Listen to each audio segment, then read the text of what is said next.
Hello, and welcome to the This Happened Today in History podcast. I am your host, Mr. Miller. This podcast will cover a number of topics that happened on this date in history. Please visit the podcast webpage at thishappenedtoday.buzzsprout.com. There you can download the notes page, which will help you organize the information as well as develop your own ideas on how these events change the world around us. If you're interested in hearing more, please consider subscribing so you will not miss out on what happens tomorrow in history. Today is July 11th. On this day in 1955, President Dwight D. Eisenhower signed a bill mandating that the inscription "In God We Trust" be presented on all U.S. paper and coin currency. The first dollar bills bearing these words entered circulation in 1957, shortly after Congress made "In God We Trust" the official national motto. Representative Charles Bennett, a Democrat from Florida, was a chief advocate for the measure's passage. Nothing could be more certain, Bennett said, than our country was founded in a spiritual atmosphere and with a firm trust in God. While the sentiment of trusting God is universal and timeless, he added, these particular four words, "In God We Trust," are indigenous to our country. In introducing the bill, Bennett, who served 44 years in the House, invoked the Cold War. In these days, he said, when imperialistic and materialistic communism seeks to attack and destroy freedom, we should continually look for ways to strengthen the foundations of our freedom. Bennett, who died in 2003 at the age of 93, remains the longest-serving member of either House of Congress in Florida's history. The Democrats have fielded a candidate in the northeastern Florida district only 4 times since Bennett's retirement in 1992, and none of them has cleared the 35% mark. Democratic Representatives Herman Eberharder of Pennsylvania and Orrin Harris of Arkansas furthered Bennett's initiative. It won quick support from the Banking and Currency Committee and cleared the House on an unrecorded voice vote. The Senate approved the measure less than 3 weeks later. The biblically derived phrase first appeared in 1864 on the 2-cent coin when Treasury Secretary Salmon Chase urged its adoption.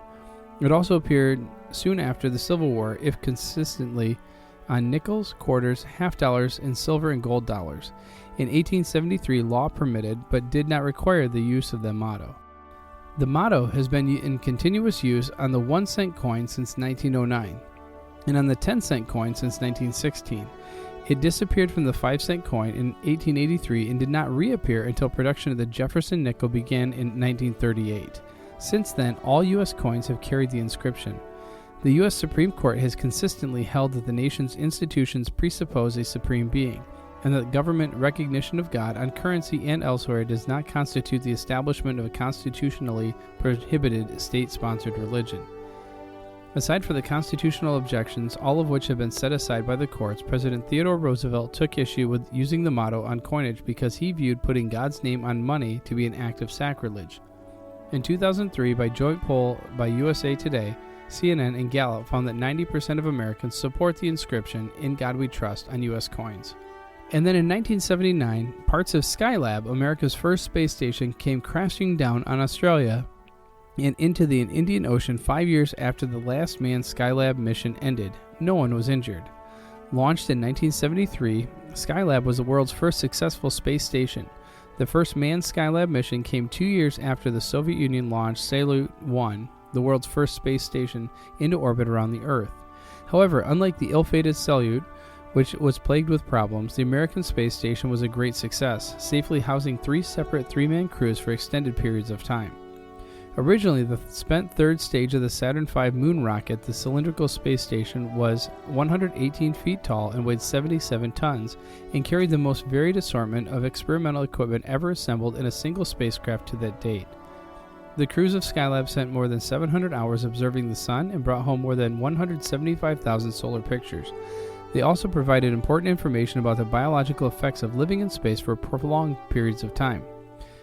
5 years after the last Skylab mission, the space station's orbit began to deteriorate earlier than was anticipated because of unexpectedly high sunspot activity. On July 11, 1979, Skylab made a spectacular return to Earth, breaking up over the atmosphere and showering burning debris over the Indian Ocean and Australia. And finally, July 11th is World Population Day, which seeks to focus attention on the urgency and importance of population issues, was established by the then Governing Council of the United Nations Developmental Program in 1989, an outgrowth of the interest generated by the Day of 5 Billion, which was observed on July 11, 1987.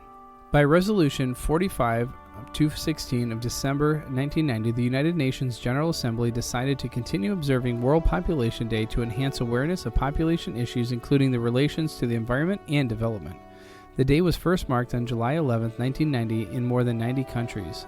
Since then, a number of UNFPA country offices and other organizations and institutions commemorate World Population Day in partnership with the governments and civil society.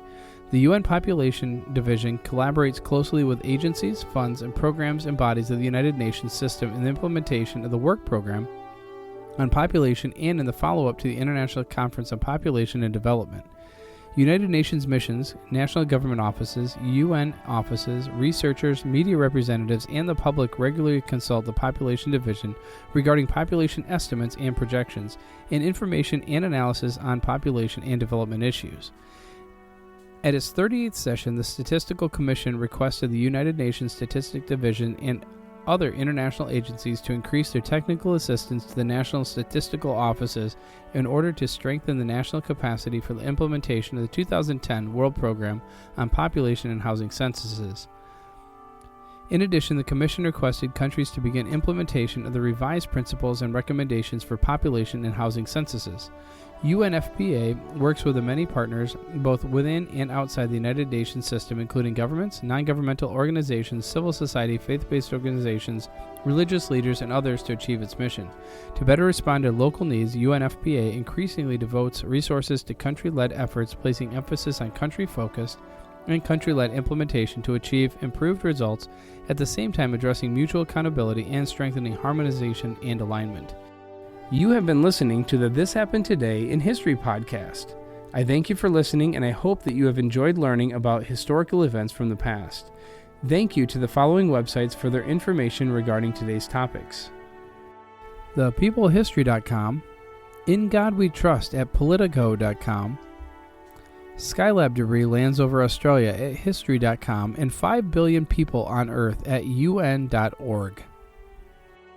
The music used as the background track for this podcast is Americana, created by Kevin MacLeod on Incompetech.com.